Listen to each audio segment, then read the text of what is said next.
जी दंडवत प्रणाम गुरु जी। हाँ बेटी। जी बाबा भक्ति दया करो परमात्मा। ठीक है। जी आप ठीक हो गुरु जी? ठीक है बेटी, आप सुनाओ। हाँ जी दया गुरु जी आपकी। आज हाँ जी सारे ठीक है। हाँ जी दया गुरु जी आपकी जी। चलो और आंटी जी बता। प्रणाम दे रहे थे गुरु जी। अच्छा अच्छा ठीक है। हाँ जी वो बुक पहुँच गई गुरु जी आपके पास?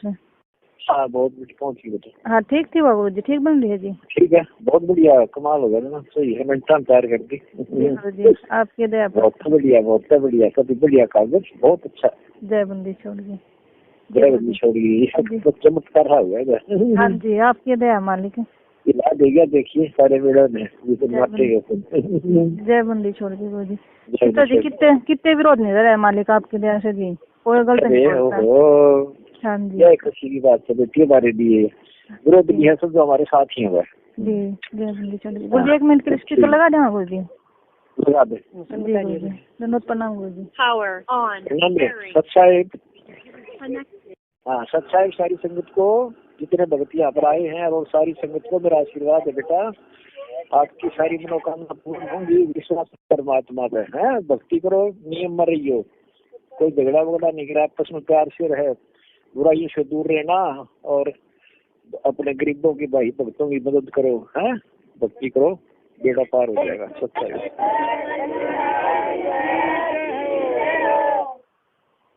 और हम थोड़े दिन में बाहर आ जाएंगे, कोई लीला है परमात्मा की, आप देखते जाओ। हाँ कभी कोटि कोटि प्रणाम सारेगा। हाँ ठीक है, सब ठीक हो जाएगा। अच्छा है, आ लिए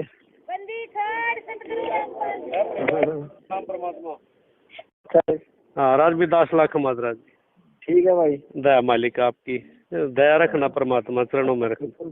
ठीक है। अच्छा अच्छा है। कोटि कोटि प्रणाम गुरु जी। प्रणाम भाई। जसबीर बोल रहा गुरु जी। ठीक हो गुरु जी आप? हाँ ठीक हो भाई। सारा परिवार कोटि कोटि प्रणाम गुरु जी। अच्छा अच्छा। कोई गलती हो गुरु जी माफ कर दियो ना, कोई गलती नहीं। सच्चा है गुरु जी। सच्चा है। कोटि कोटि प्रणाम परमात्मा। प्रणाम भाई। मन बुखार चढ़ रहा है मालिक, मैं लकड़ी का काम कर रहा हूँ, आए बाद बीमार हो गया मालिक, दया करिए मालिक। ठीक है। कोटि कोटि प्रणाम परमात्मा। प्रणाम भाई। लकड़ी को मिस्त्री बोलना रहता, दया राखिए मालिक। ठीक है, तेरा नाम राखी रहता। अच्छा ठीक। कोटि कोटि प्रणाम गुरु जी। प्रणाम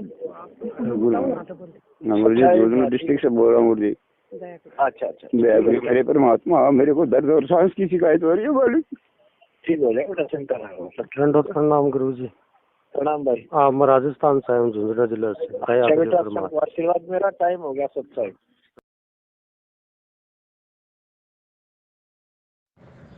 बंदी छोड़ सतगुरु रामपाल जी महाराज जी की जय हो। परमात्मा की सभी प्यारी आत्माओं को मुझ पवन दास का सत्साहिब। जिस भी भगत भाई ने ग्रुप में ये ऑडियो डाली है, और इस ऑडियो के विषय में कहा जाता है कि ये ऑडियो हिसार जेल से सतगुरु रामपाल जी महाराज जी भेजते हैं। चलो कोई बात नहीं, जैसा जिसको समझ में आए वो उस तरीके से सोच सकता है। किसी की भी सोच के ऊपर कोई प्रतिबंध नहीं है, हर आत्मा स्वतंत्र है, और कोई अपनी स्वतंत्रता का नाजायज फायदा उठा लेता है तो कोई अपनी स्वतंत्रता का फायदा उठा जाता है। खैर अपना मुद्दा कुछ और है। अब देखिए, परमात्मा की ही वाणी है कि चोर चुरावे तूमड़ी गाड्डे पानी माँ, वो गाड्डे व ऊपर आवे सच्चाई छानी ना। सतलोक आश्रम मैनेजमेंट हरियाणा के द्वारा कहा जाता है, क्योंकि जितनी भी पुस्तकें गुरुजी के नाम से ये लोग मार्केट में लॉन्च करते हैं, और जब हम इन पुस्तकों पर उंगली उठाते हैं ज्ञान आधार से कि देखिए परमेश्वर के ज्ञान में कहाँ कहाँ मिलावट की गई है, किस वाणी को किस तरह से लिखा गया है, तो सतलोक आश्रम मैनेजमेंट और उसके समर्थकों के द्वारा यही कहा जाता है कि ये पुस्तकें हिसार जेल से गुरुजी लिख के भेजते हैं। ये पुस्तकें हिसार जेल से गुरुजी लिख कर भेजते हैं। तो भाई अब इस ऑडियो को यदि आप गुरुजी की ऑडियो मानते हैं तो इस ऑडियो से सीधा सीधा साबित हो रहा है कि पुस्तकें हिसार जेल से गुरुजी भेजते हैं, या पुस्तकें सतलोक आश्रम मैनेजमेंट हरियाणा के द्वारा लिख के फिर गुरुजी के पास जेल में भेजी जाती है। आप इस ऑडियो को ध्यान से सुनिए। इसमें मंजू कह रही है कि परमात्मा पुस्तक पहुंच गई आपके पास, परमात्मा पुस्तक पहुंच गई आपके पास। उधर से कहा जाता हाँ बेटी पहुंच गई, कैसी है परमात्मा? बहुत बढ़िया बेटी, बहुत बढ़िया, कति लठ गाड़ दिए, बिल्कुल चमत्कार हो गया, बहुत अच्छा पेज, बहुत अच्छा कागज की क्वालिटी, बिल्कुल बेटी।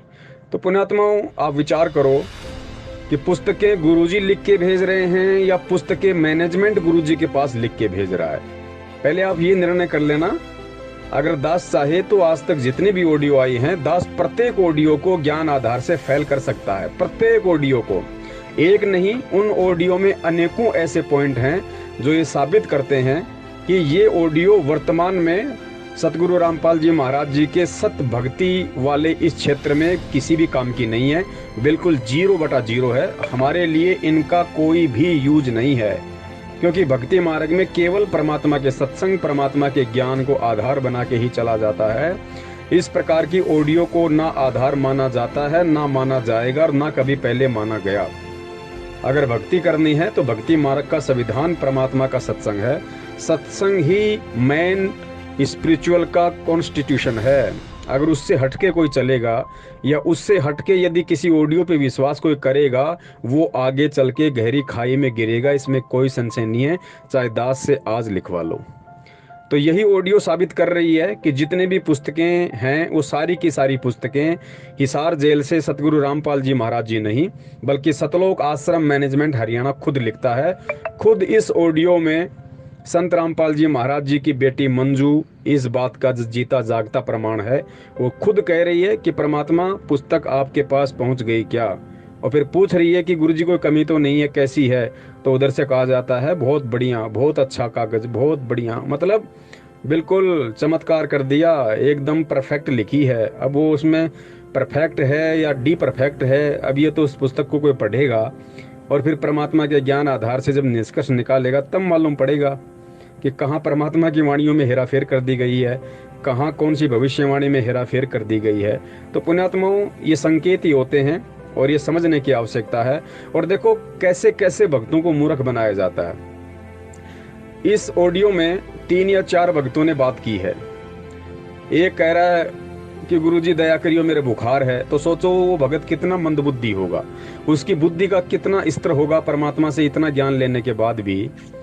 जो परमात्मा वो समझता है अपने स्तर से कि सामने परमात्मा बात कर रहे हैं, तो गुरुदेव ने बताया कि परमात्मा से मांगना क्या चाहिए कि भक्ति दान मोहि दीजियो देवन के देवा हो। और मांग क्या रहा है? गुरुजी मेरा बुखार है। अरे नालायक प्राणी, मेरे मंदबुद्धि भाई, अरे बुखार तो 2 रुपए की टेबलेट से भी ठीक हो जाता है, बुखार का ही परमात्मा से समाधान मांग रहा है।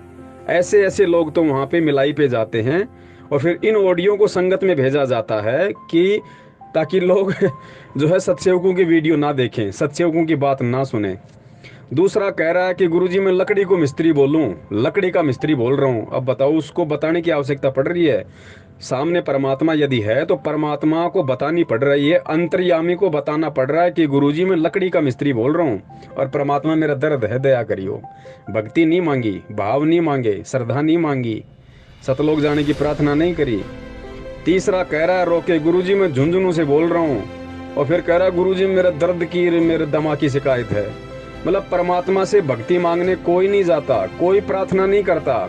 सब आज भी इतना ज्ञान देने के बाद भी अपने दुखड़ू को ही रोते हैं। तो सोचो कैसे कैसे मंदबुद्धि लोगों को मिलाई के बहाने बुलाया जाता है और उन ऑडियो को फिर संगत में ये सोच के डाला जाता है कि संगत शांत हो जाएगी, संगत चुप हो जाएगी। अरे भैया, आत्मा की खुराक ये नकली ऑडियो नहीं है, आत्मा की खुराक परमात्मा का सत्संग है। सत्संग को जब तक आधार वो आत्मा नहीं बनाएगी, ना उस आत्मा का बुखार मिट सकता। बुखार का मतलब है उस आत्मा के अंदर की जो पीड़ा है, जो शंका है, जो भ्रम है, वो जिंदगी में निवारण नहीं हो सकता। सत्संग ही सबसे बड़ी टैबलेट है, सत्संग ही सबसे बड़ा आधार है, इससे बढ़कर कुछ नहीं है। तो पुण्यात्माओं, आपके पास जब ऐसी कोई ऑडियो आती है 2 मिनट की, 4 मिनट की, 5 मिनट की, तो थोड़ा अपनी बुद्धि इस्तेमाल करके भी थोड़ा सा विवेक लगा लिया करो कि गुरुदेव के ज्ञान के विपरीत इन ऑडियो में क्या है, क्या नहीं है। फिर खुद मंथन किया करो कि वास्तव में क्या चल रहा है, वर्तमान में क्या ड्रामा चल रहा है, संगत को किस तरह से काल भगवान के मुंह में धकेला जा रहा है। बंदी छोड़ सतगुरु रामपाल जी महाराज की जय हो। सत साहिब।